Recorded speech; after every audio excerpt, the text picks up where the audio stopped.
सभी को जय भीम नवोदय। आज की प्रेस वार्ता में सभी हमारे पत्रकार बंधु जो बहुजन समाज की आवाज को दिन रात उठा रहे हैं, उनका सभी का हम साधुवाद करते हैं, अभिनंदन करते हैं। आज हमारे साथ महबूब प्राचा साहब जो हमारे सुप्रीम कोर्ट के वरिष्ठ अधिवक्ता हैं, और हमारे साथ एडवोकेट बी के गौतम जी, वो भी सुप्रीम कोर्ट में हमारे समाज के अधिवक्ता हैं। दोनों ही हमारे समाज की आवाज को सुप्रीम कोर्ट में बुलंद करने का बहुत अच्छा कार्य कर रहे हैं।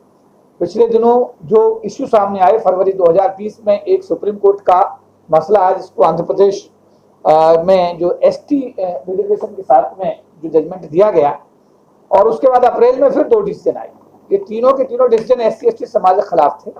और साथ साथ अभी जो खुदाई हुई राम मंदिर के दौरान, राम मंदिर बनाने के दौरान, जो अभी लॉकडाउन के दौरान जो खुदाई हुई, उसमें जो बौद्ध अवशेष मिले, इन सब मुद्दों पर समाज में बड़ी चर्चा हुई। और all India federation of SC ST organisations, जो कि एक एपेक्स बॉडी है, जैसा कि आप जानते हैं कि देश के सरकारी अधिकारी कर्मचारी संगठनों को जो लाखों की संख्या में एक जमाने में हुआ करते थे, जैसा अभी हमारे प्राचा साहब बता रहे थे, एक जमाने में संख्या 40 लाख हुआ करती थी। सरकार की गलत नीतियों के चलते हुए, सरकार की दलित विरोधी नीतियों के चलते हुए, एससी एसटी विरोधी नीतियों के चलते हुए आज संख्या 10 लाख पर आकर टिकी हुई है, और ये नीचे हर रोज घट जा रही है।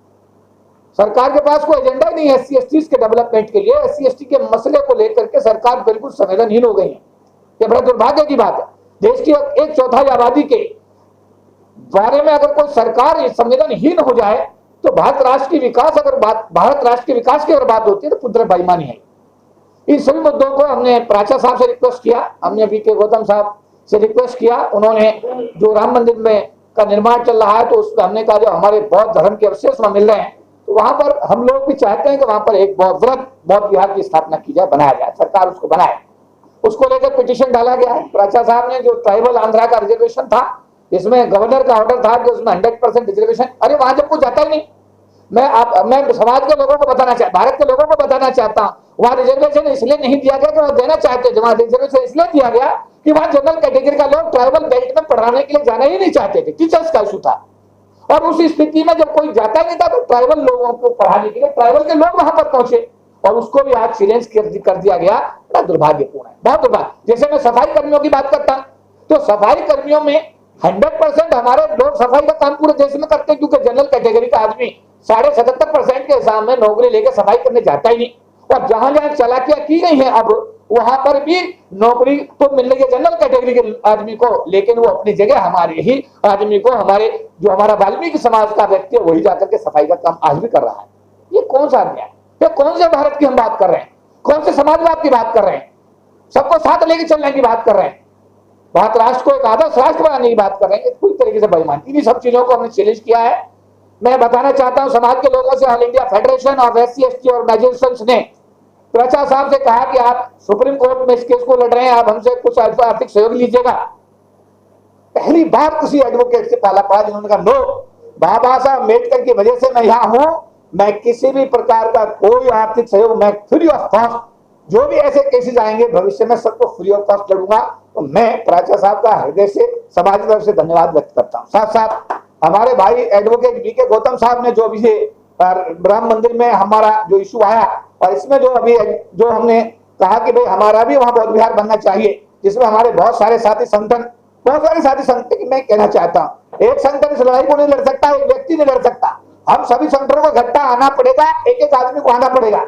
जो भी हमारे समाज में अपने आप को बुद्धिस्ट बोलते हैं, बाबा साहब के अनुयायी अपने आप बोलते हैं, आप सबको एक मंच पर एकजुट होकर के बाबा साहब के बैनर के नीचे, बाबा साहब के संविधान के नीचे आप सबको आना पड़ेगा। और नहीं आए तो 40 लाख थे सरकार की नौकरी में, आज 10 लाख रह गए हैं। 10 साल बाद ये संख्या घटकर जब 2 लाख रह जाए, और बीटेक 90% का बच्चा जब सड़क पर घूमे और आपसे सवाल करे कि 40% की डिग्री लेकर आप तो LIC में अफसर बन गए, बैंक में अफसर बन गए, रेलवे में आप अधिकारी बन गए, मैं 90% की बीटेक और MBBS की डिग्री को लेकर जाऊं तो जाऊं कहां? उस समय समाज के किसी भी बाप के पास में अपने बच्चे के लिए जवाब देने के लिए नहीं होगा। इसलिए उस स्थिति को अगर आप वेव आउट करना चाहते हैं, अरे प्रेरणा लो बाबा साहब अम्बेडकर से, प्रेरणा लो मान्यवर काशीराम से, इन दोनों महापुरुषों का अपने जीवन में अगर आप अनुसरण करेंगे तो इस लड़ाई को हम जीत जाएंगे। जैसा प्राचा साहब ने बताया, षड्यंत्र बड़ा तकड़ा है।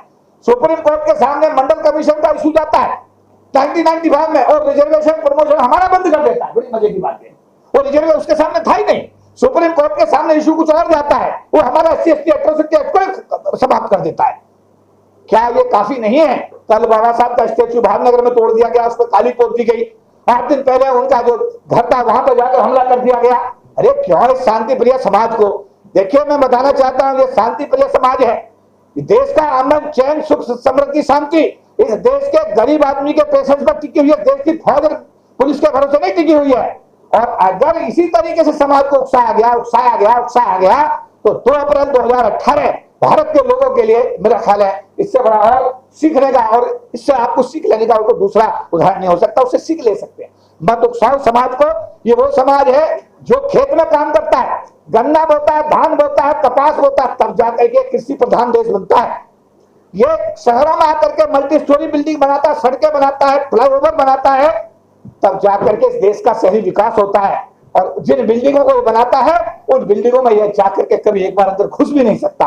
तो इस समाज के पेशेंस को टेस्ट मत करो। सुप्रीम कोर्ट के जजों को मैं कहना चाहता हूं, अरे यार, आपने 97 से मैं देख रहा हूं, 97 में 5 आपने आरक्षण विरोधी आदेश जारी कर दिए। DOPT ने भी एक के बाद एक जारी कर दिया। उनको लेकर आंदोलन हुआ।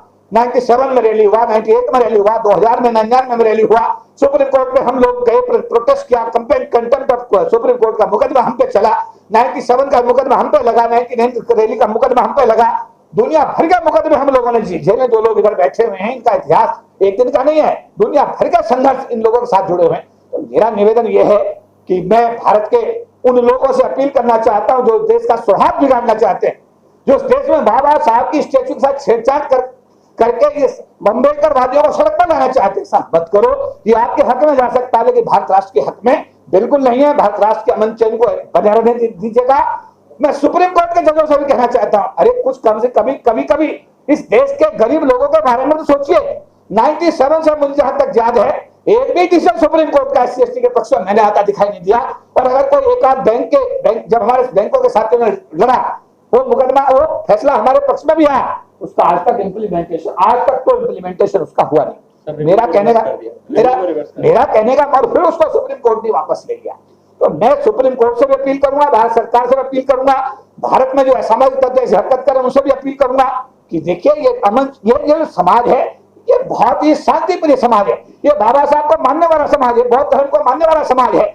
ये भारत के विकास के लिए समर्पित है। ये मानते हैं कि देश हमारा है, हम आदिवासी, हम मूल निवासी, देश हमारा, इसलिए हम अपने देश की संपत्ति को नहीं तोड़ सकते, हम अपने देश के खिलाफ सोच भी नहीं सकते। लेकिन उसके बावजूद अगर बाबा साहब के, अगर मान लिया जुड़ी हुई यादों को आप छेड़ेंगे, बाबा साहब के स्टेच्यू के साथ ये काम करेंगे, हमारे रिजर्वेशन के साथ छेड़छाड़ करेंगे, मुझे लगता है ये अति होगी। और ये अति अगर कल कुछ भी ऐसा होता है उसके लिए आप लोग जिम्मेदार होंगे।